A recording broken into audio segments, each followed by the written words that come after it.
Hey Spartans, welcome to an introduction to interactive fiction, specifically Dreamhold. Dreamhold is a great intro to playing interactive fiction. There's a lot of options out there, but I would suggest maybe checking out Dreamhold first. Here's why.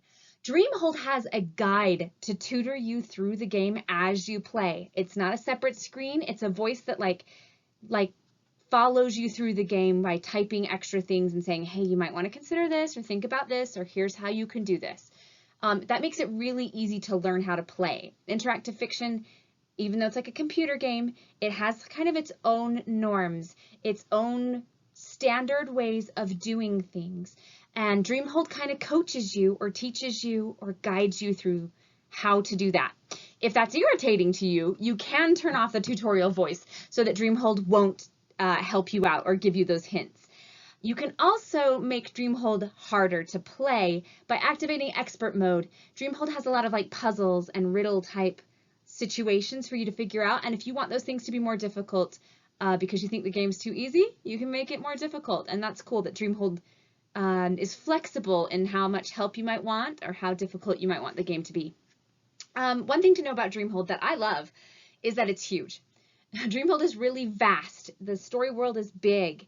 So you will want to draw a map of where you are and where you're going and what connects to what as you go. Unlike other video games, there's not a mini map that you can click on to be like, where am I and where was that thing? So my biggest tip is going to be draw a map as you play. Make notes so that you can get back to places you want to get back to and you know where you've been and where you're going. You don't get lost in a loop visiting the same rooms because you're all confused. One cool thing about Dreamhold is that it scores the game for you as you go. It's not so much like a competitive score, but it does keep track of how many tasks you need to accomplish and when you're accomplishing them.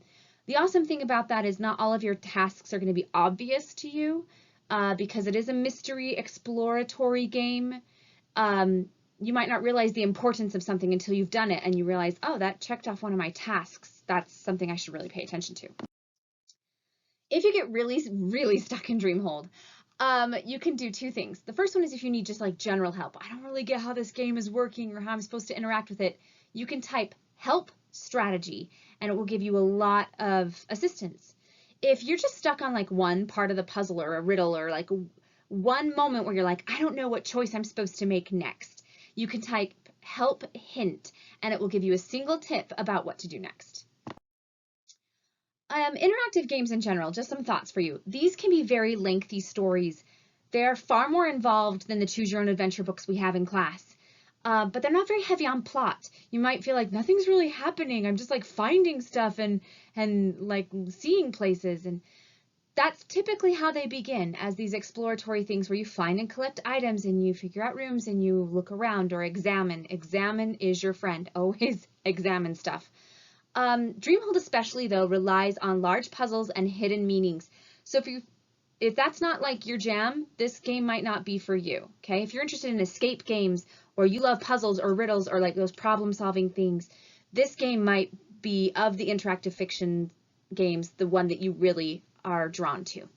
Text-based IF games, interactive fiction games, they count as reading in my class. You can't read them in class because they're on your device, and in class I need you to be tech-free. But they do count as reading at home, in my opinion. And you might not really get into books as much as you might get into this. So if you like puzzles, riddles, computer games, if you want to give this a try, I really recommend Dreamhold as a good way to start interactive fiction. And if you have any questions, of course, you're welcome to ask me in class. And I hope you have a good time experimenting with this game.